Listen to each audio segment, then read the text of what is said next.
Saudações azulinas, amigos do canal Ricardo Coração de Leão. Meus amigos, quinta-feira e mais notícias do nosso querido Leão Azul Paraense, que segue os trabalhos visando aí esses últimos 5 jogos com acesso à Série A, gente. Esse é o foco, essa é a nossa concentração, essa é a nossa guerra aí. Vamos lutar nesses últimos 5 jogos aí para buscar sim o nosso tão sonhado e tão próximo acesso, né, gente? Bom, antes de começar o vídeo, já peço a você que deixe seu like, compartilhe, se inscreva no canal, não esquece de hypar, também comentar, que a gente tem lido o comentário de vocês, tá, gente? E a gente vem acompanhando aí, né?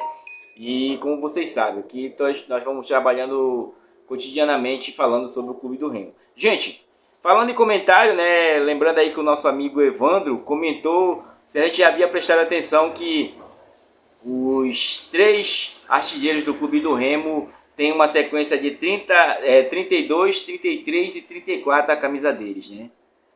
Nós já havíamos prestado atenção nessas coincidências que a vida nos traz, né? Lembrando a vocês que são eles Pedro Rocha, Caio Vinícius e Diogo Hernandes. O Pedro Rocha é o 32, o Diogo Hernandes é o 33 e o Caio Vinícius é o 34. Ambos, um com 14, outro com 4 e outro com 3 gols. Ambos somando aí cerca de 21 gols diante da camisa do Clube do Remo, tá, gente? É um número, quem gosta de números e gosta de fazer aquela boa fezinha no jogo do bicho, né? Não recomendo, mas na verdade eu acho que eu ganhei, gente, sem resenha, eu acho que eu ganhei no jogo do bicho 2 vezes. 2 vezes que eu joguei no cachorro, né? E eu ainda era muito criança ainda, entendeu? Fazendo já propaganda aqui, né? Mas tem aquele pessoal que gosta, né? Que gosta de fazer essa fezinha, gosta de números. Trago mais um número para vocês. Há 31 anos, o Clube do Remo não joga a Série A. Aí você junta 31, 32, 33 e 34. Faça aí a sua fé. Valeu, Evandro. Boa lembrança essa pra gente estar trazendo aqui pra galera. Bom, gente, fato é que o Clube do Remo já se encontra lá em Cuiabá. Vai fazer um treinamentozinho pronto agora de manhã no campo do Misto, salvo engano. Me recordo bem aí, para vocês, me perdoem. Mas focado já nessa situação de partida, já que, como eu falei para vocês no vídeo anterior, o treinador ele adequa o time à ocasião de jogo, né? Ele adequa o time a que time você vai jogar. E isso é viável, gente, porque você está com um elenco em crescimento dos jogadores que chegaram agora, né? E com isso, né, o próprio Diogo Hernandes tem 11 jogos na frente da camisa do Clube do Remo. Com isso, você pode utilizar de situações táticas para esses últimos 5 jogos.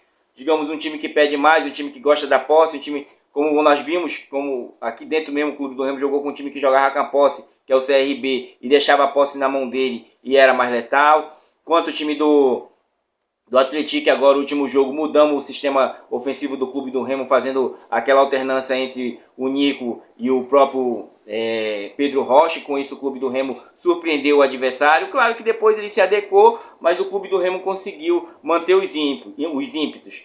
E também, gente, até na entrevista do Panagiotis, aí como ele deu, o Paulo Cachado fez essa pergunta para ele sobre a performance dele, né? E ele fala que está se adequando, o clima muito quente, abraça, que a galera abraçou ele aqui e tal, uma família, e esses papos que sempre eles falam. Porém, ele deixou um negócio chamado a atenção: a intensidade azulina, né? E nós, nos últimos jogos e também nesse campeonato, nós vamos aprendendo aqui, como vocês viram. Hoje o Clube do Remo tem 3 laterais, tanto esquerdo quanto direito, foram adquiridos no decorrer do campeonato, né? Então já dá uma notícia para nós que próximos campeonatos, ou na Série A, Série B, o Clube do Remo tem que utilizar de uma reserva de 3 laterais, né? Então, são aprendizados que a gente vai tendo, tá, gente? São aprendizados que a gente vai tendo. O fato é que a gente vai aguardar qual a formação que ele vai utilizar.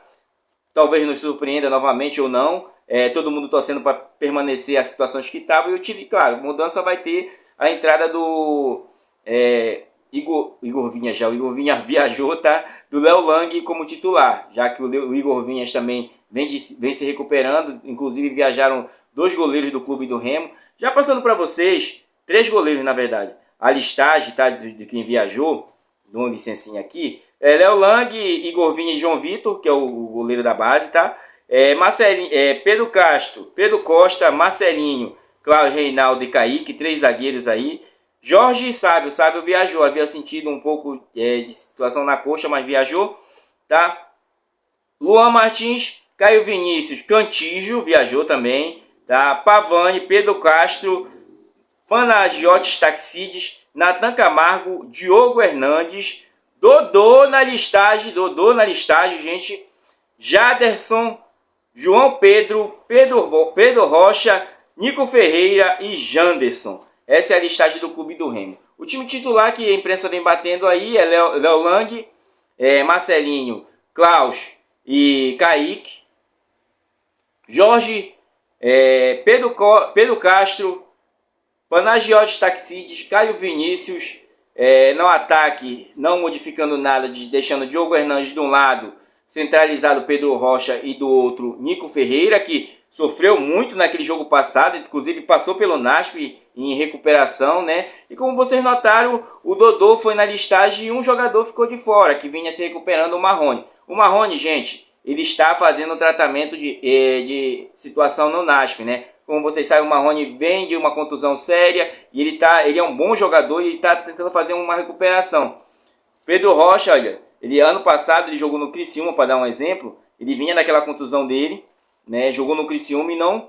Quando ele chega aqui, o NASP abraça a causa e começa a tratar o jogador especificamente para aquilo. Pedro Rocha hoje aí é uma realidade. Se não tivesse sido bem amarrado, talvez já tivesse ido até embora nessa janela, né, gente? Como vocês sabem, os times querem jogador como o estilo do Pedro Rocha, né? Que foi bem amarrado aí com o contrato do Papelinho, né? Então o Marrone está nessa condição, né? Até o Natan Santos, ele estava contundido também, estava passando pelo NASP. Mas o Natan, como vocês sabem, né, gente? O Natan, ele infelizmente foi só um lapso que ele teve. É um bom jogador, mas só joga para si, se sente ali nem um Cafu, né? Que o Cafu era veloz pra caramba, mas se sente um astro, né?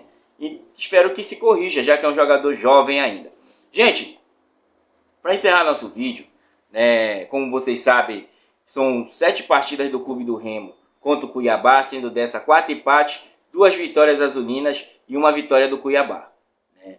O Clube do Remo nunca venceu lá, são 2 empates lá dentro. Então tá na hora da gente quebrar essa esquita. Como vocês notaram nesse campeonato, além das coincidências numerais, o Clube do Remo também ele vem quebrando paradigmas de times que ele não conseguia ganhar. Né? Inclusive o último foi o Atlético Paranaense, que o Clube do Remo nunca havia ganho ele dentro de casa. Né? E ano passado também nós se batemos com o Atlético, que vocês lembram muito bem, né? E o Clube do Remo esse ano conseguiu superá-lo. Fato é que o Clube do Remo entra focado para esse jogo, né? Que é logo mais nessa sexta-feira, tá? E para isso nós temos que estar sempre concentrados. Também os bastidores vêm funcionando. Ontem teve uma entrevista do Marcos Braz aí, a CNN. O que acontece? Ele falou sobre a estruturação do Clube do Remo. E falou diante da realidade que ele encontra e a realidade que a gente conhece, gente. Às vezes a gente está ali vivendo aquele momento, aquela euforia, mas esquece de ver que os bastidores eles tendem a funcionar. Né? E ele traz para nós a nossa realidade, gente. Muitas das vezes ela é assim, você está vivendo a história e você não está entendendo a história. Né? E esse momento que a gente está vivendo aqui, um momento histórico para o Clube do Remo, onde ele fala até com ênfase do jogo passado, que ele falou, nós ganhamos 5 jogos até aqui, mas se nós não continuarmos na pegada, nós não vai valer de nada, nós não entraremos para a história do clube, né? E o que você entra na história do clube? Um acesso e ser campeão, né? E com isso, gente, se a gente focar nessa situação dos recursos que vêm, como o próprio Marco Braz comenta lá, a estruturação. Hoje a gente não tem estrutura nem para a Série B, né? Mas ele vem trabalhando nisso. É como a gente fala, às vezes entra um trocado aqui, você dá um bicho pro atleta ali, porque os times pagam bicho, como vocês sabem, e vale muitas das vezes, até porque dá um gás final, e aí você acaba deixando outras coisas de lado. Né? Como nós vimos esse ano, muitos ensaios sobre o CT, porém não saiu muita coisa para frente. Fato é que parece que vão integrar 3 campos agora no final do ano, por aí assim. E também o Remo já se programa, porque ano que vem, com acesso à Série A, meu amigo, o campeonato começa em janeiro. Né? E o Clube do Remo terá esse tempo de prazo, onde ele até fala que não tirará férias, justamente porque ficará em Belém para ajustar toda essa situação. Né?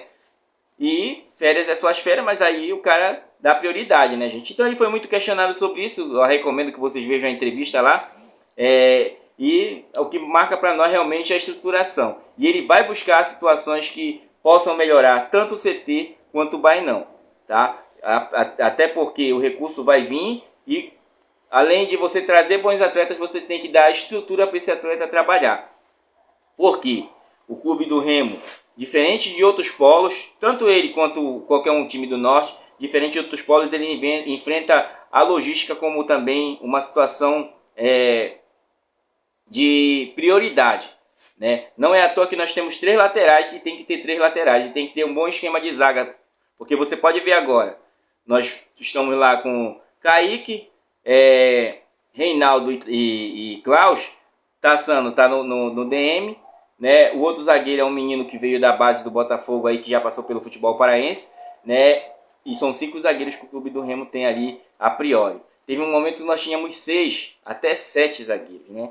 Então tem todo esse trabalho de logística e estrutura, né, para você agregar esses atletas. Hoje nós temos o NASP, que ele é reconhecido nacionalmente, né, e com isso a gente consegue estruturar para alguns atletas irem se recuperando e recuperando bem, né, como eu citei 2 exemplos para vocês anteriormente. Porém, é muito pouco diante do que vai exigir um campeonato a longo, né, até porque o clube do Remo, com essa menção, ano que vem ele disputa cerca de 6 torneios aí, né, 6 campeonatos. E com isso é muita coisa, gente. É muita coisa e um plantel ele não pode ser tão enxuto e também não pode ser tão rechonchudo, né? Bom, gente, o fato é que nós temos essa situação. Recomendo o vídeo do Marco Braz na CNN, tá? E a gente vai seguindo aqui trabalhando e verificando sobre as condições do clube do Remo. Diga aí como é que tá essa expectativa. Amanhã é sexta-feira, amanhã é dia de clube do Remo novamente em campo e todas as energias emanando rumo a Cuiabá, apoiando a nossa torcida azulina. Até porque caravanas foram daqui para lá, daqueles que sempre seguem acreditando. E quando a gente abre as redes sociais hoje, a gente vê que tem torcedores do Clube do Remo de todos os lugares, aqui do Amazonas, do Acre, de toda essa região do Brasilzão que nós temos aí, apoiando o nosso Leão Azul e torcendo por esse acesso, né? Torcendo muito por esse acesso do Clube do Remo. E aí nós vamos brigar pelo título do campeonato. Bom, gente, vai dizendo aí o que você acha, qual a sua melhor formação, concorda com a ida do Dodô. Dodô tá jogando isso realmente, faz tempo que a gente não vê ele jogar, mas é uma coisa, o treinador sabe o que faz, é um treinador que conseguiu dar essa guinada para o clube do Remo, armando cada um no seu cada qual, e aí, com isso a perspectiva azulina aumentou muito. Forte abraço a todos vocês, tenham uma boa quinta-feira, e nós seguimos aqui acompanhando notícias do nosso Leão Azul. Valeu!